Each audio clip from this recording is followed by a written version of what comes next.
I love that mission and vision statements for our lives are becoming a more popular topic. This has made a massive difference in my life over the last 10 years and has guided not only like my decision making for my work and my business, but for my life in general. And traditionally, this fell in the realm of like corporate planning work, strategic planning work in the realm of businesses. They have mission vision statements that they put on their websites, and oftentimes they don't live it. It's just kind of this, pretty statement they put together on a page. But I found that the value of it was immense in terms of clarifying for myself what I am here to do. In short, a mission is, what are you here to do in this one life that you have? And the vision is, what happens if you realize that mission?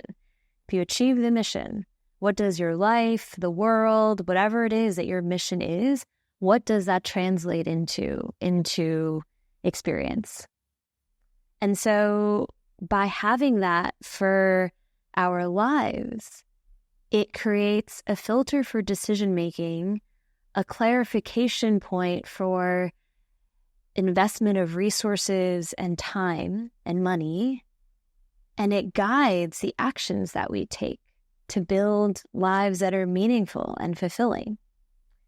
But they're really hard things to come up with.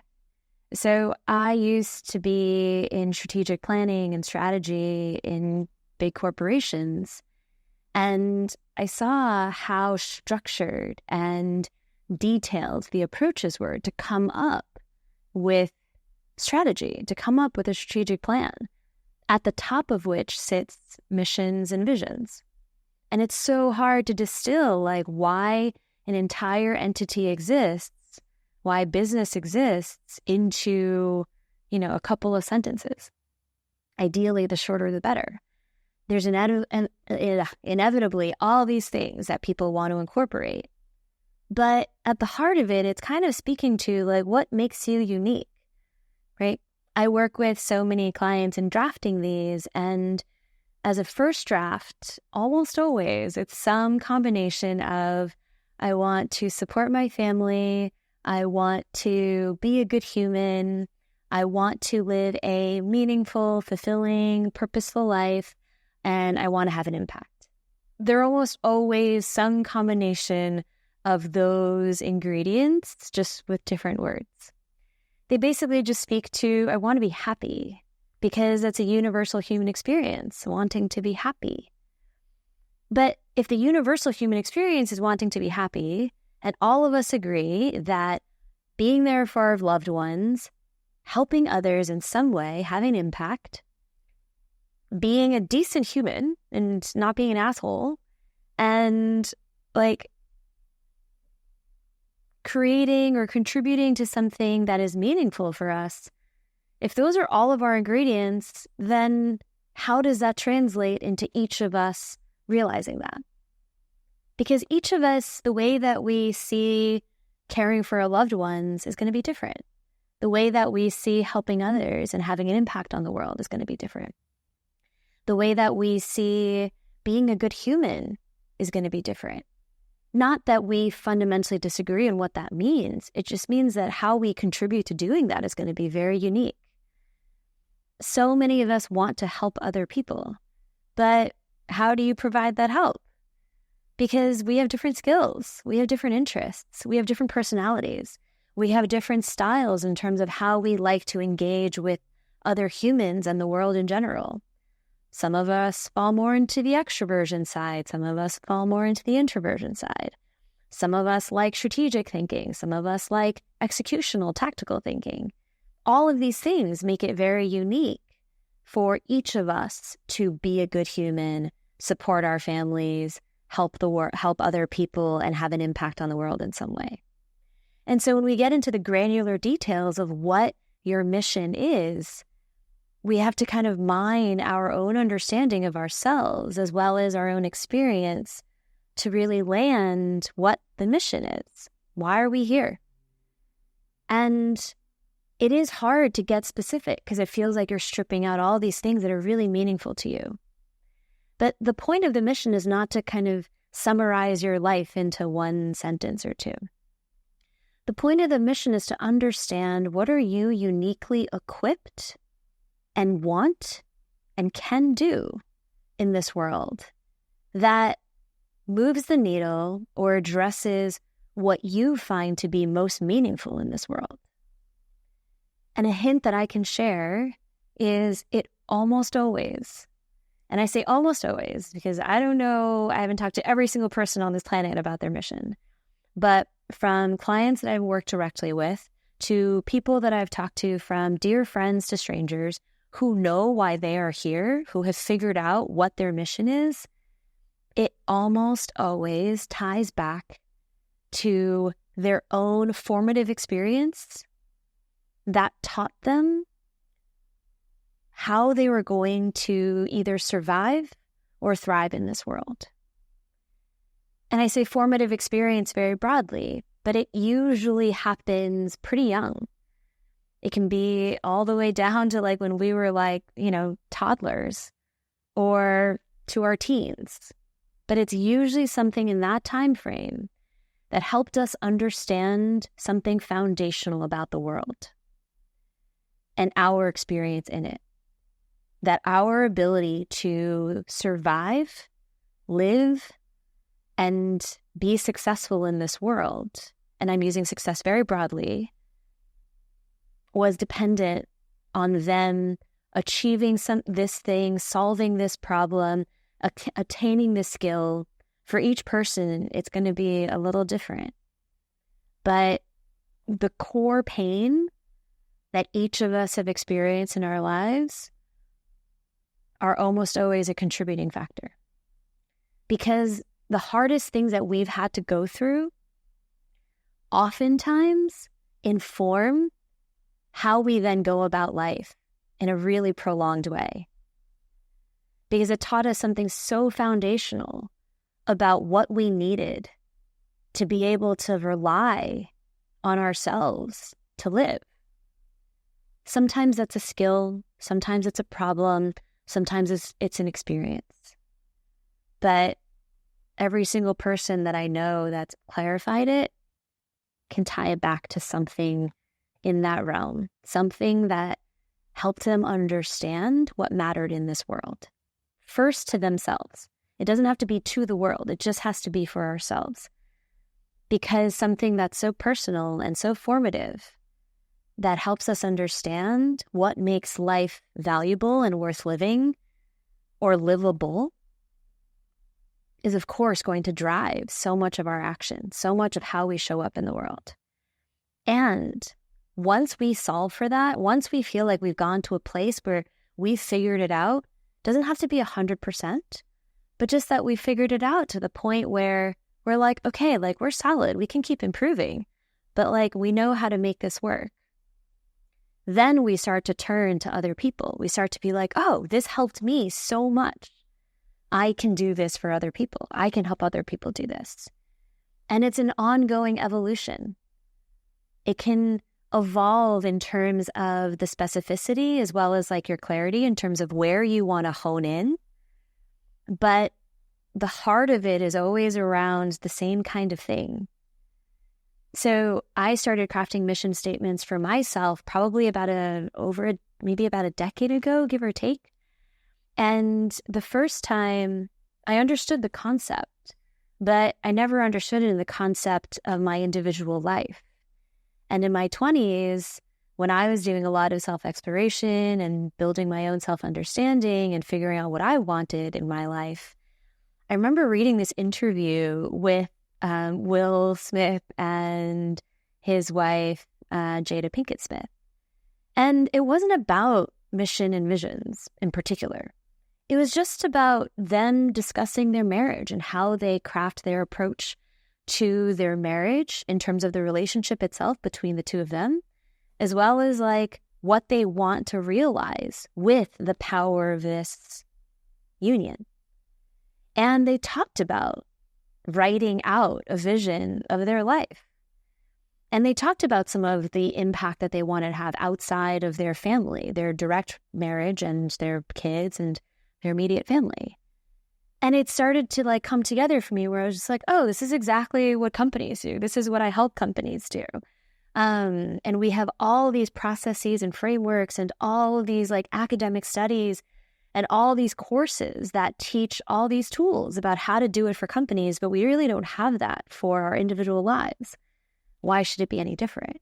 And so I started kind of figuring out then how I could craft this for myself, how to figure it out. And in the beginning, it started, with like similar statements, like I mentioned. I want to be a good human. I want to live a good life. I want to be happy. It was very me-centered. But as I started to like edit it, revisit it every year, I was kind of like, okay, well, sure, I can do this for me. But what else am I doing? Like, I'm not here just to live this really selfish existence. So then I started to add more components of like, okay, well, what's actually helped me in this life? What's made my life to date, like what's helped me get to this point, right? What's made my life to date meaningful? How have I gotten here? What are the skills? What are the problems that I've solved for myself? And then pieces like, build self-awareness became, a higher like priority, or clarifying what I want, clarifying my dreams, living my dream, realizing my dreams. Then it was adding like, okay, well, if I add like to living and fulfilling my dreams, what happens on the backside of me fulfilling my dreams? That means I will be more fulfilled, and thus I'll feel like my life is good, and I will feel like I have more capacity to help others. And as I thought about it more, the evolution became like, okay, be more self-aware, know what I want, live my dreams, build the life that I want so that I can help others.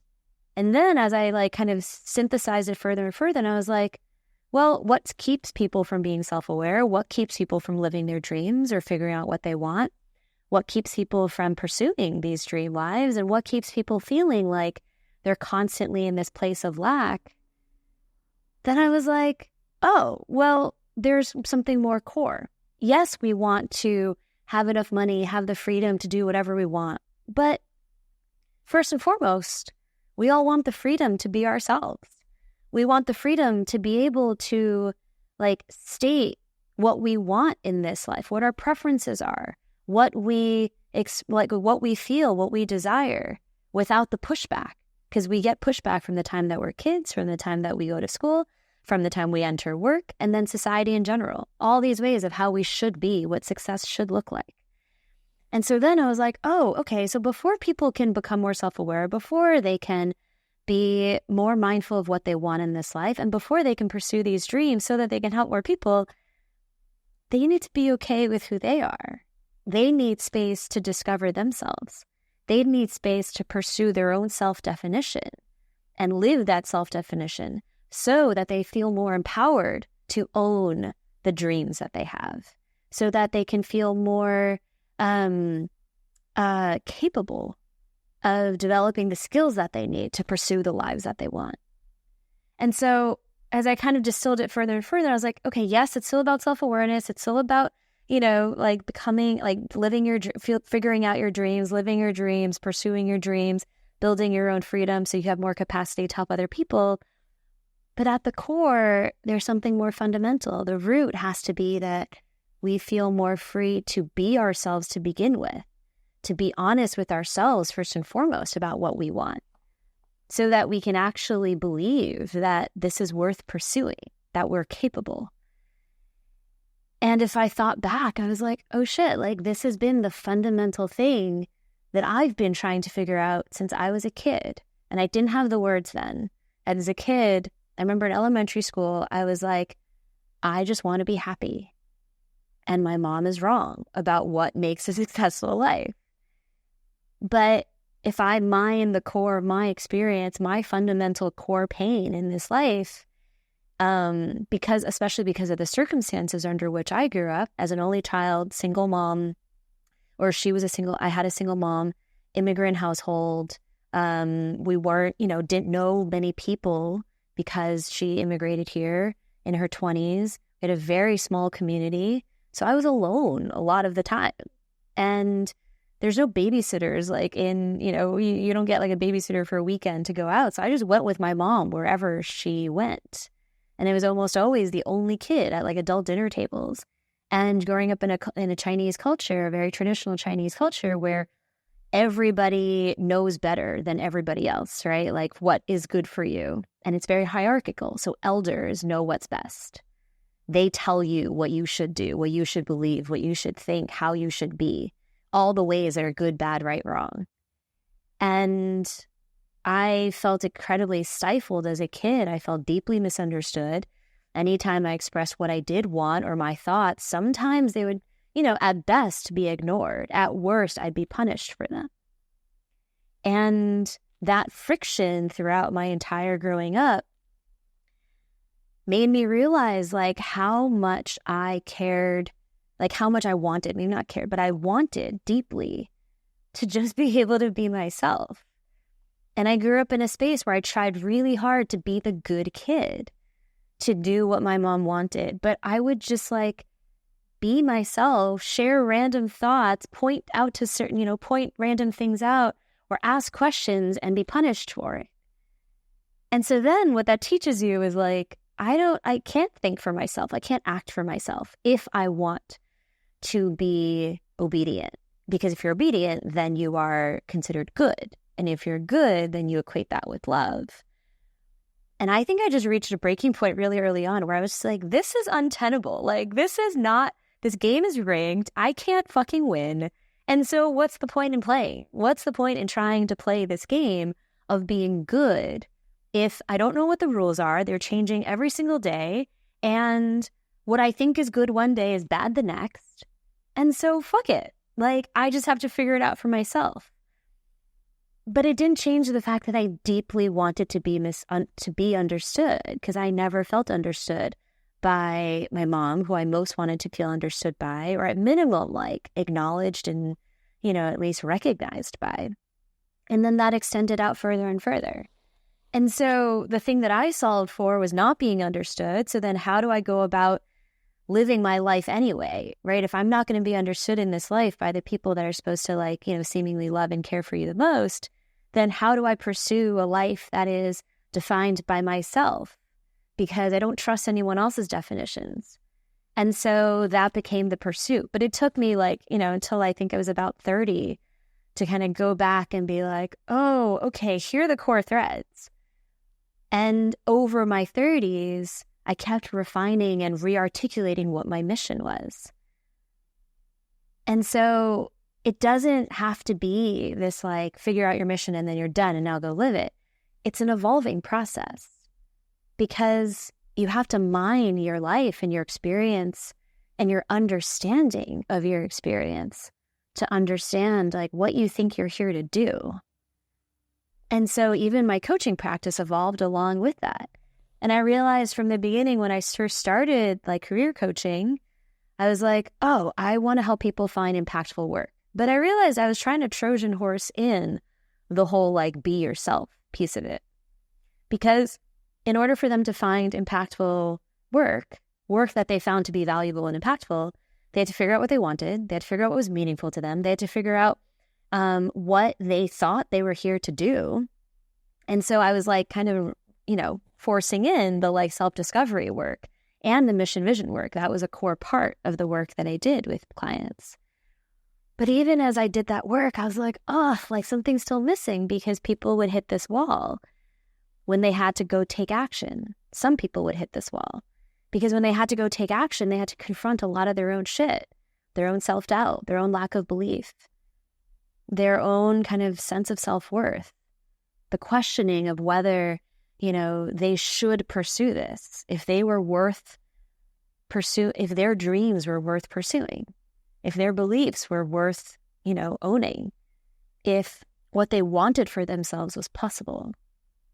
And so my evolution in terms of my mission, which is the same, whether it's in my work and my life mission is absolutely the same, it's evolved over time too, to more clearly center the piece about self-ownership, about being able to self-determine who we are and what we're here to do, and to own the process of realizing that.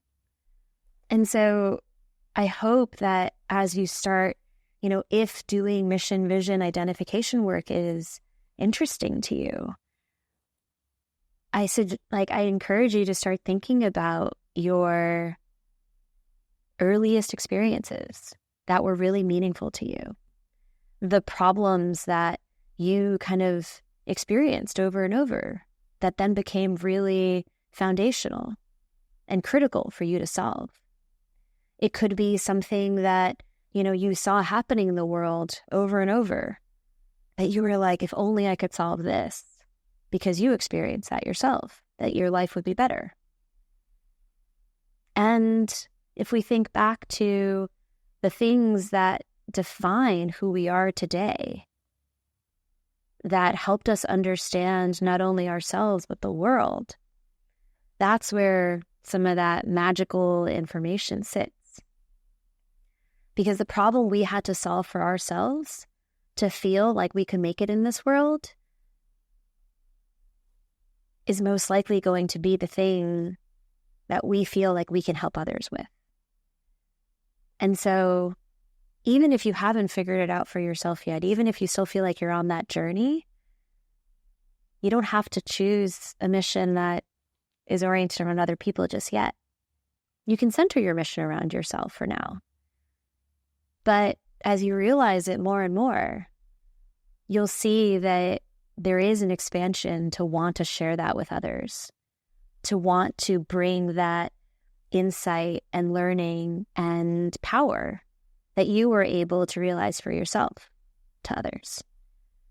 And so I hope these are considerations that you'll take as you start to, think about your own experience. Think about what problem you solved for yourself that made the biggest difference in your life. Maybe it's something you believe. Maybe you don't even realize you solved the problem. Maybe it's just something you believe about what makes this life matter. And oftentimes the thing we solve for ourselves is the mission. It's what we were here to do. And we did it in our own unique way. And that's something that we can then bring to others, either through just by being who we are and showing up as that person, or by actively sharing that with others. And then the vision is just, like we said in the beginning, what you hope will happen. Because what I hope will happen in this world, if I achieve my mission of more people feeling free and fearless to be themselves, that we'll just have less suffering. Because if we all feel free to live as we want, to exist as we want, to pursue the lives that we want, we won't be so stuck in all the ways in which we don't have all the things that we want, that our lives aren't as good, and be stuck in this comparison bubble. Our lives aren't as good as all these other people's. If you feel the agency, you feel you have the agency to pursue the life you desire, not only does that help other people see an example, but it allows us to create less suffering in the world, to create less pain, because we're responding from a place of lack. And as we take care of ourselves better, as we feel more free, we are also freeing up capacity to help other people, to serve other people, to see how we can be of aid. And that, to me, leads to a better world. Because the more of us who believe that our lives are wonderful and joyful, and that we're living it as we want, even if we don't have all the things we want in it just yet, if we believe that our lives are solid and our continued pursuit of our desired lives is possible, we won't be taking from others. We may even feel that we have the power to help others do the same for themselves. And that's my wish for this world, is that more of us feel free, more of us are fearless in being who we are, in pursuing lives of meaning, so that all of us can do that. And I hope you find your mission as well.